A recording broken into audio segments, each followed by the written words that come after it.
And you can see they're already forming up. They come down and around turn 14. Pace car is pulled off. Now they're supposed to come down at about 60 to 70 miles an hour. Stand by because the Honda Grand Prix of St. Petersburg here to start the 2011 season is green.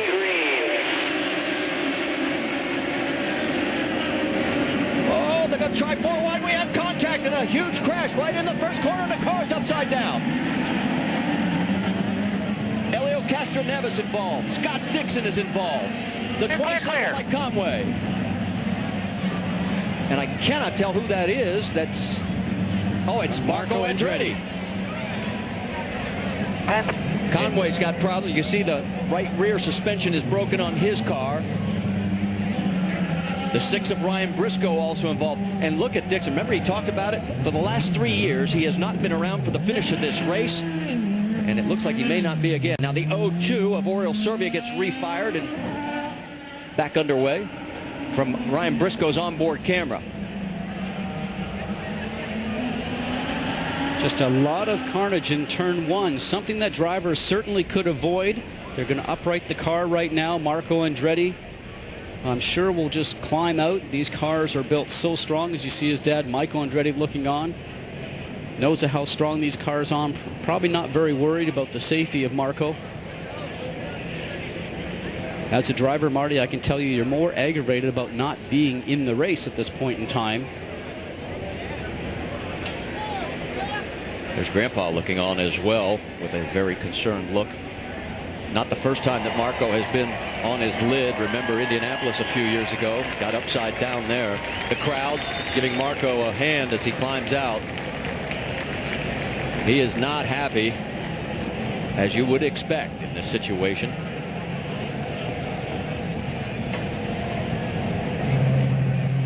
All right, let's go back and take another look at this. Well, as you can see at the start already, they're not really as closely lined up as they should be, but a lot of movement in the back section there as it is. Marco just gets himself in too strong. The back end starts to come around. Remember, the tires are cold. There is no temperature. The low pressures are there. You don't have the grip with the car as you would if you ended up running the car for a couple of laps. There again, look on the inside. Marco Andretti is now starting to dive down the inside. He's on the paint from the runway. There is no grip on that paint, and you can see what happens. Everybody else starts to just go around him trying to avoid it, and it just ends up with carnage with all cars going in all different directions. Well, and it looked like Marco got some help from Helio Castro-Neves. Castro-Neves got into his rear tire and sort of pushed him over as well.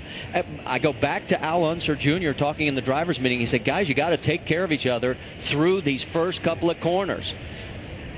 Obviously, didn't take enough. Let's just ride along.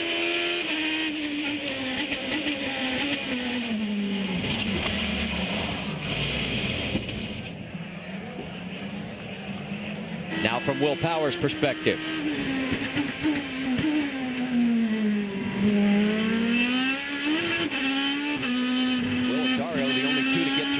Absolutely clean.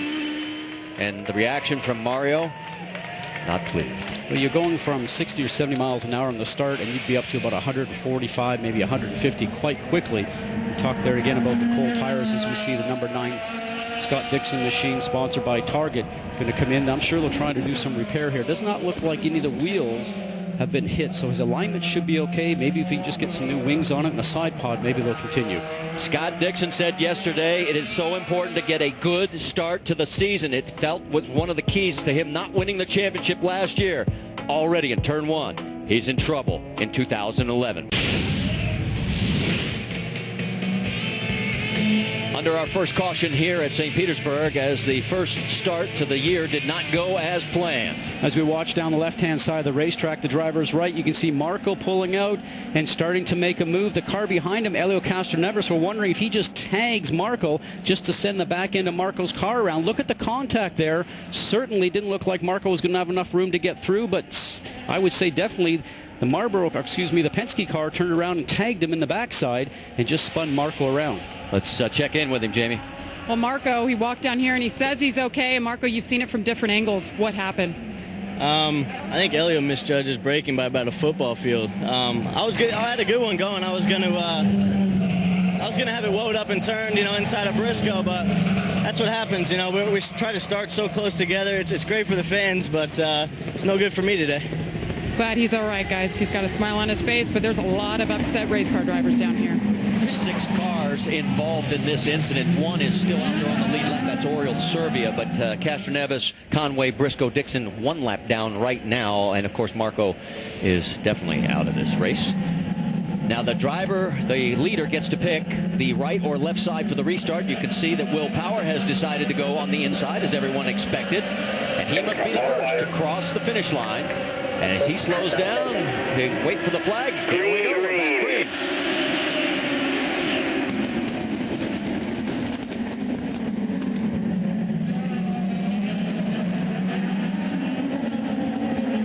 A little bit more caution, a little bit more respect on that time through.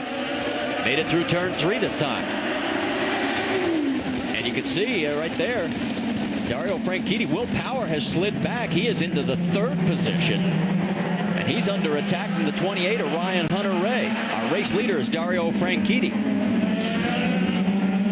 That's Tony Kanaan in 2nd, as Kanaan got a good run through that sequence of corners. More damage. I just saw that car at the very tail end. Was that Graham Rahal's car? Like had contact from the back because the rear wing was laying down. It was being held on by the SWEMS device. So that's a cable that's on the back of the car that will not allow any of the parts to dislodge, including the rear wing. So he'll try to work his way into pit lane. They'll exchange that, and hopefully he'll be off. So our 2008 winner has problems here early in the race. And as we begin lap number 6 of 100, it is Dario Franchitti, Tony Kanaan, then Will Power, Ryan Hunter-Reay, and Alex Tagliani, your top 5.